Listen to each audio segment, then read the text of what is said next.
ባሌ ተራሮች ብሔራዊ ፓርክ ደቡባዊ ክፍል ላይ ሚስጥራዊ የሃረና ጫካ ወይንም ዘ ሚስቲካል ሃረና ፎረስት እየተባለ የሚጠራው ስፍራ ላይ እንገኛለን።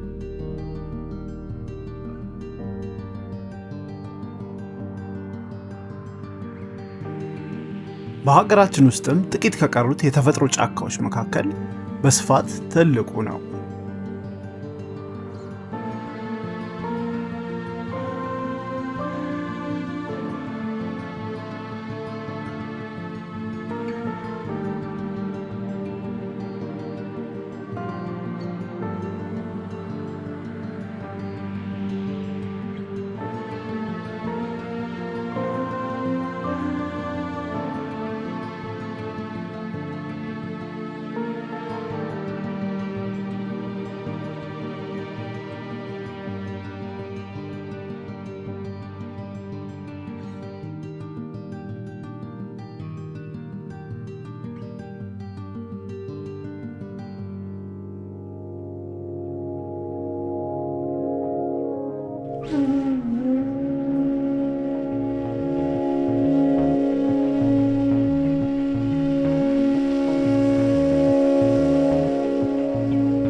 ተመልካቾቻችን የኢትዮፒክስ ፕሮግራማችን እንደቀጠለ ነው። የባሌ ብሔራዊ ፓርክ እያሳለፍን ያለነው ቆይታ እንደቀጠለ ነው።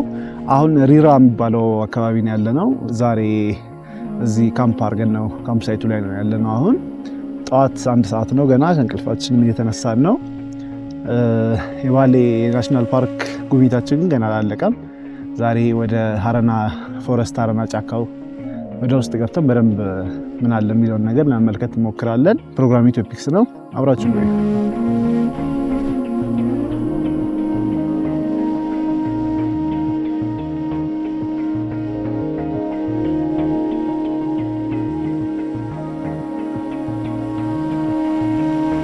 አሁን ያለንበት ስፍራ በዚሁ በሃረና ጫካ መግቢያ ላይ የምትገኘው የሪራ መንደር ውስጥ ነው።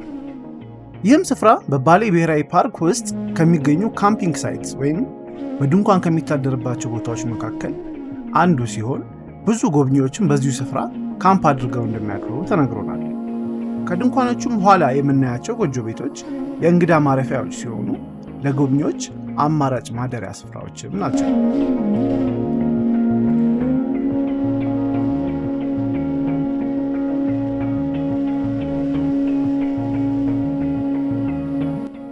እኛም አሁን በዚሁ ስፍራ ከብርዳማ ሌሊት በኋላ ተነስተን ቀናችንን እየጀመርን ነው።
የሃረና ጫካ የባሌ ብሔራዊ ፓርክ ደቡባዊ ክፍልን የሚሸፍን ስፍራ ሲሆን በዓመትም እስከ 9 ወር ድረስ ዝናብ የሚያገኝ ስፍራ ነው። አሁን ያለንበት የሪራ መንደር ውስጥ የሚኖሩ ሰዎች የአርሲ ኦሮሞ ማህበረሰቦች ናቸው። በቦታውም የማር ምርት በብዛት ይገኛል። ጎመን፣ አምባሻ እና ጨጨብሳ የተለመዱ ምግቦች ናቸው።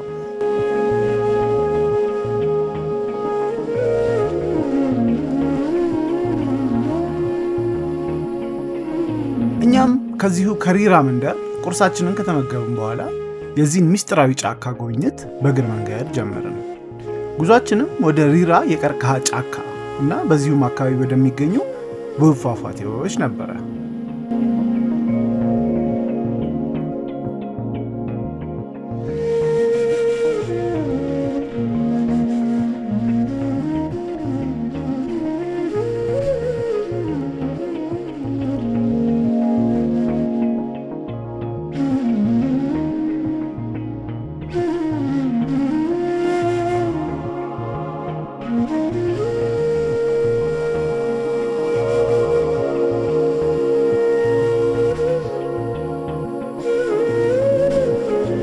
የሃረና ጫካ ሰሜናዊ ክፍል እርጥበት የሚበዛው ሲሆን የቀርከሃ ዛፍም በብዛት ጫካውን ሸፍኖ ይታያል። ደቡባዊ ክፍሉ ደግሞ ደረቅ የሆነውን የጫካውን ክፍል ሲሆን በዚህም ስፍራ የጫካ ቡና በብዛት ይገኛል። የአካባቢው ሰውም ይህንን ቡና በመሸጥ እንደሚተዳደር ተነግሮናል።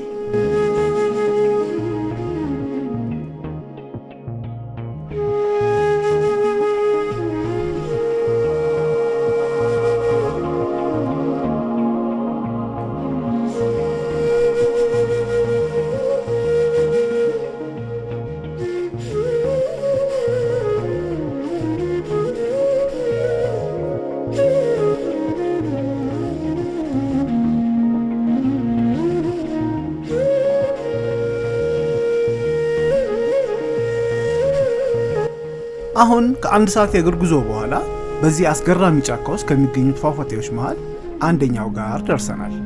የሪራ ቀርከሃ ጫካ ፏፏቴም እየተባለ እንደሚጠራ አጫውተውናል።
ከጥቂት የእግር ጉዞ በኋላ ሌላ ፏፏቴም በመንገዳችን ላይ ገጠመን።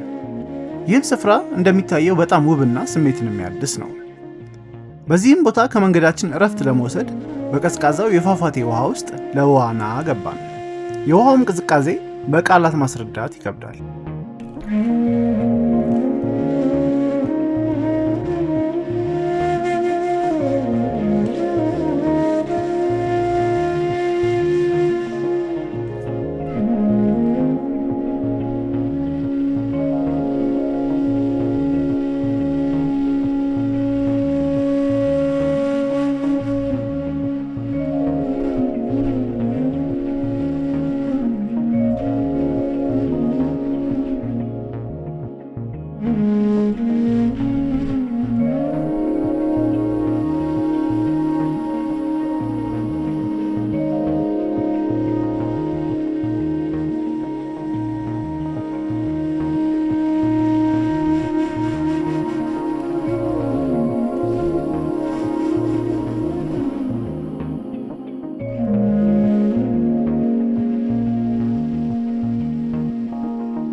በመንገዳችን ላይም ጉሬዛ የማየት እድል ገጠመን።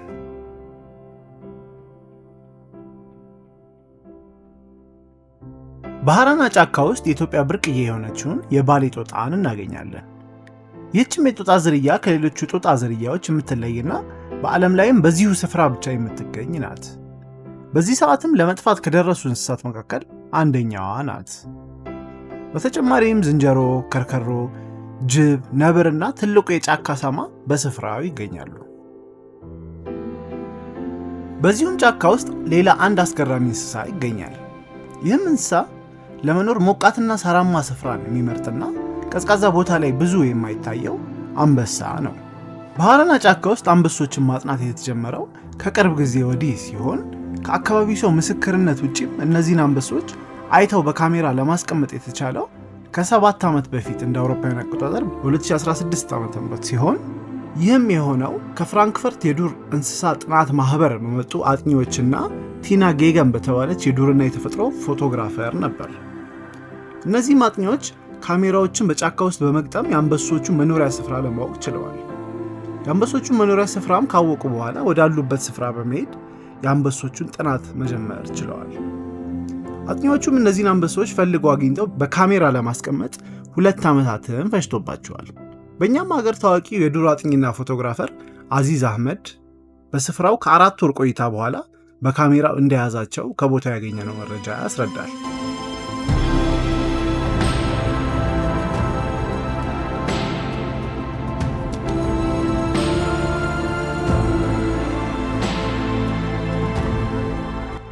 አሁን ያለንበት ስፍራ በዚሁ ሃራና ጫካ ውስጥ የሚገኘው የባሌ ሎጅን ነው። ይህም ስፍራ በዚሁ ጥቅጥቅ ጫካ ውስጥ የተጣለ ፈርጥ ነው።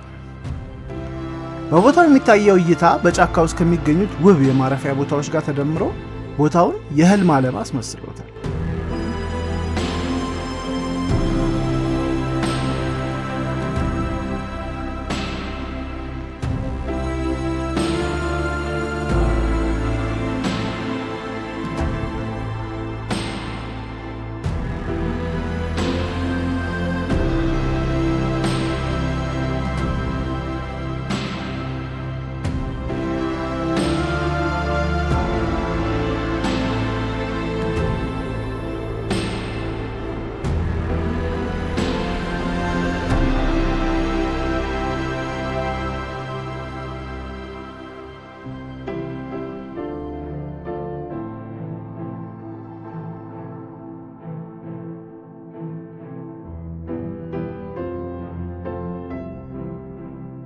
እኛም ከዚሁ ሎጅ የሚነሳን የእግር መንገድ ይዘን ወደሚታየው ውብ ጫካ መንገዳችንን ጀመርን።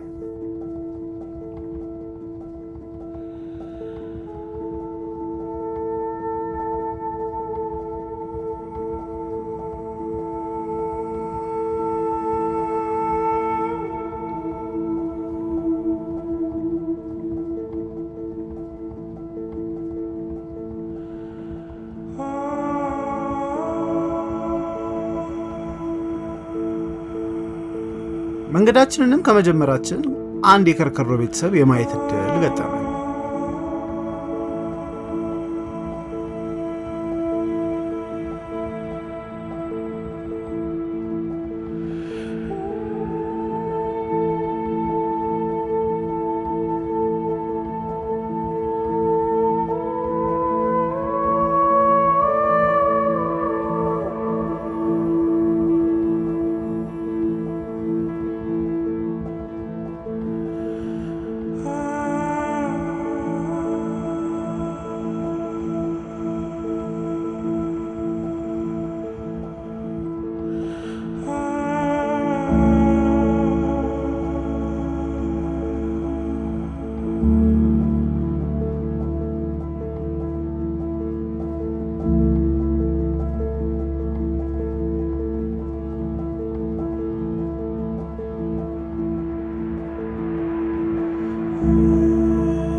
አሁንም በዚሁ ጫካ ውስጥ እስከ 150 ዓመት ዕድሜ እንዳላቸው የሚነገርላቸውን ዛፎች እያየን መንገዳችንን ቀጥለናል።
እኛም የሀረና ጫካ ጉብኝታችንን ከዚሁ የባሌ ሎጅ ከሚገኝበት ስፍራ እንጨርሳለን።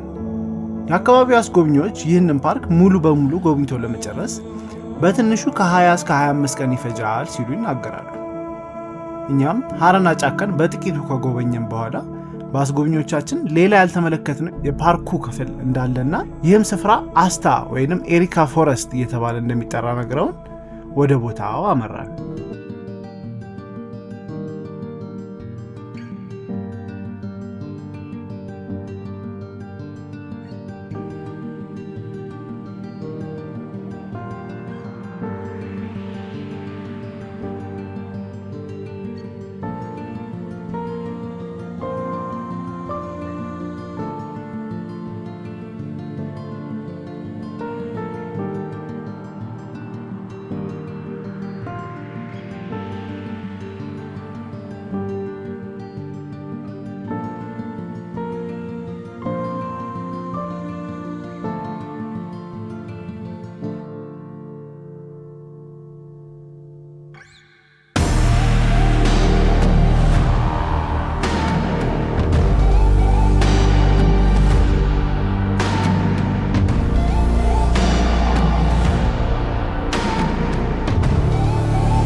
አሁን ያለንበት ስፍራ አስታ ወይንም ኤሪካ ፎረስት እየተባለ ይጠራል።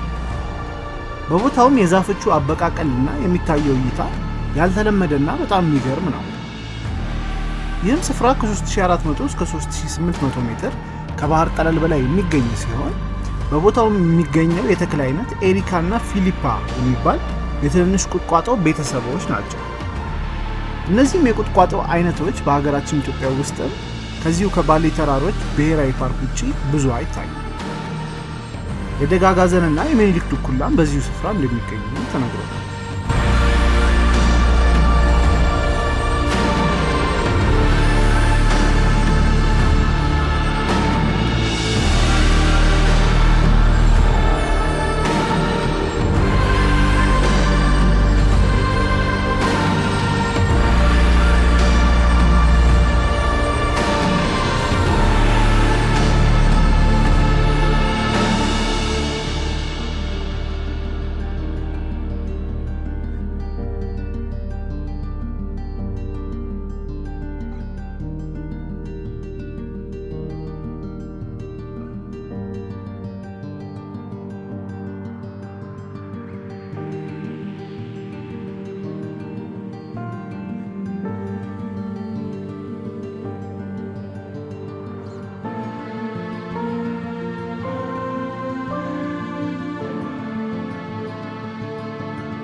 አሁን አስታ ወይንም ኤሪካ ፎረስት የተባለውን ለየት ያለውን የፓርኩን ክፍል ከጎበኘን በኋላ ከስፍራው ወጥተን መንገድ ጀመርን። ከጥቂት የመኪና ጉዞም በኋላ በመንገዳችን ላይ የተራራ ሐይቅ ወይንም አፍሮ አልፓይን ሌክስ ተብለው የሚጠሩት ገጠሙ። እኛም ስፍራው ቀልባችንን ስለገዛው ጠጋ ብለን ለማየት ወደድን።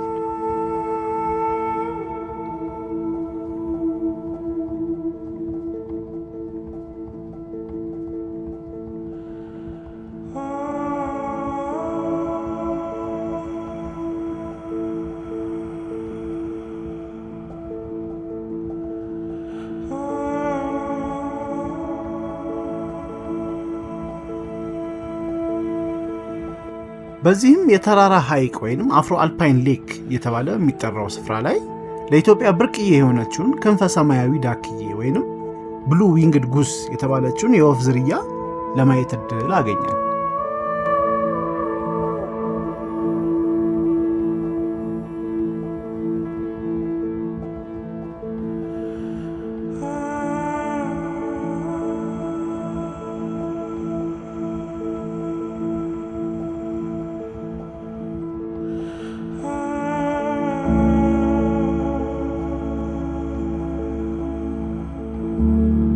እኛም እነዚህን አስገራሚና ድንቅ ስፍራዎች መታችሁ እንድትጎበኙ እየጋበዝን ይህን 2 ክፍል የነበረውን የባሌ ብሔራዊ ፓርክ ጉብኝት በዚህ እንጨርሳለን። የምንለያችሁም ከዚሁ 5 ቀን ቆይተን ከጎበኘነው ስፍራ ስንሰናበት ከአካባቢው ሰዎች በተመረቅነው ምርቃት ነው። በሚቀጥለው ፕሮግራማችን እንደዚሁ በሌላ የሀገራችን የቱሪዝም መዳረሻ ቦታ እስክንገናኝ ቸርን ሰንብት። karaa nagahaa galaa guddadhaa mul'adhaa bakka yaaddangaa buddeen guddaan isin haa ba'u baay'ee isin jaalannaa achiin battanii nafinaatii nutti deebi'aa nullee isin eeynaa rabbi nu maraa tursiisu isiniin jedha. Amiin amiin. Malkaam guzoo. Amiin.